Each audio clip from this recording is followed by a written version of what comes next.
Welcome to AI ConvoCast, where we bring you the latest in AI and tech innovation. Quick housekeeping. Check out the affiliate links in our description. Using them supports the show, and please don't forget to rate, review, and share if you like what you hear. Let's jump right in.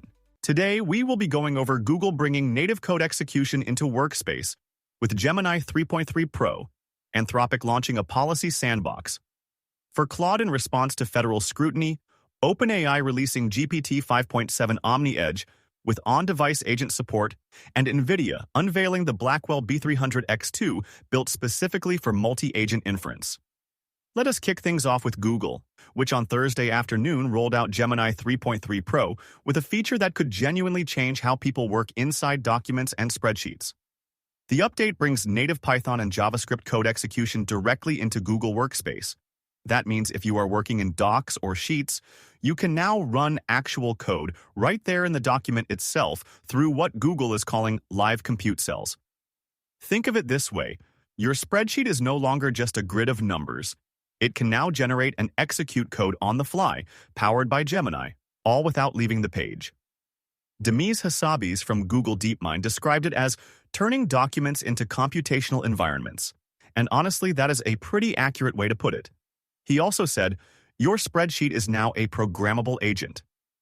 Under the hood, the code runs inside ephemeral containers that are capped at 120 seconds, and enterprise admins have the ability to restrict any external API calls, which should help with security concerns. There is also built-in dependency sandboxing powered by Google Cloud Functions, so code runs in isolation and does not affect anything else in your environment. Performance-wise, Gemini 3.3 Pro is showing a 22% improvement on the SWE bench, verified benchmark compared to Gemini 3.2, which is a solid jump for code-related tasks. The feature is available for Workspace Enterprise Plus and AI Premium tier users, with a global rollout happening over the next 7 days. Early feedback from developers has been positive, especially around the seamless execution experience, though some people are already raising valid questions about version control and reproducibility when code lives inside a document rather than a traditional development environment. For data analysts and teams that live inside sheets and docs every day, this is a pretty meaningful upgrade to how they can interact with their data. Now over to Anthropic, which made a notable move on Friday morning by unveiling what it is calling the Policy Sandbox for Claude Enterprise. This is a new interface that lets customers and even regulators simulate how Claude behaves under different safety constraints. You can toggle content filters, adjust risk thresholds, and even switch between what Anthropic calls constitutional variants of the model, which are essentially different safety profiles. The tool also comes with audit logs, red team replay capability, and exportable compliance reports in JSON format, which is particularly useful for organizations in regulated industries like finance and healthcare. The timing here is not accidental. This launch comes amid escalating federal scrutiny over how AI companies govern their models. Anthropic is clearly positioning this as a proactive step rather than a reactive one. CEO Dario Amodei put it plainly, saying, "We believe visibility builds trust, not opacity." Forbes reporter Alex Conrad offered a more blunt take, calling the sandboxing of policy knobs a smart political hedge. Practically speaking, Anthropic says internal testing showed a 40% reduction in false positive safety blocks when using the sandbox to fine-tune constraints. That is a big deal because overly aggressive safety filters have been a consistent frustration for enterprise users who need models to function reliably across a range of professional contexts. The Policy Sandbox is available now for Claude Enterprise clients, and a GovCloud rollout is set to begin on March 15th. Enterprise CIOs commenting on the announcement highlighted how useful this could be for compliance teams that need to document and demonstrate how AI systems are being governed within their organizations. Shifting gears to OpenAI, which on Friday afternoon launched GPT 5.7 Omni Edge, and this one is a big deal for anyone tracking the move toward on-device AI.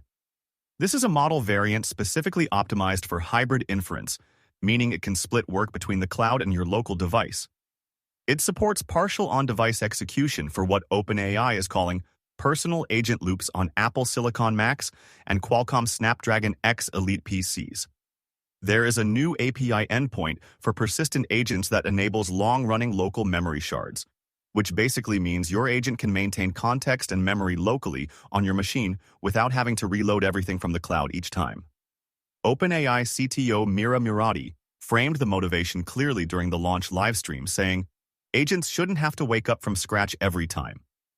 She described the broader shift as a move from stateless chat toward persistent personal compute. On the spec side, the cloud context window sits at 1.2 million tokens, while the local shard handles up to 128,000 tokens.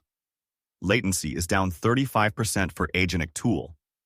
Use tasks compared to GPT 5.6, and benchmarks show an 18% improvement on the Gaia multi-agent reasoning suite.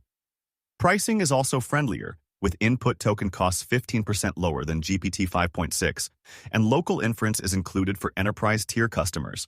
The hardware requirement is 32 gigabytes of RAM minimum for full local shard support, which some developers have already flagged as a potential barrier for smaller teams. OpenAI also emphasized the privacy angle here, with encrypted local context vaults available for enterprise users.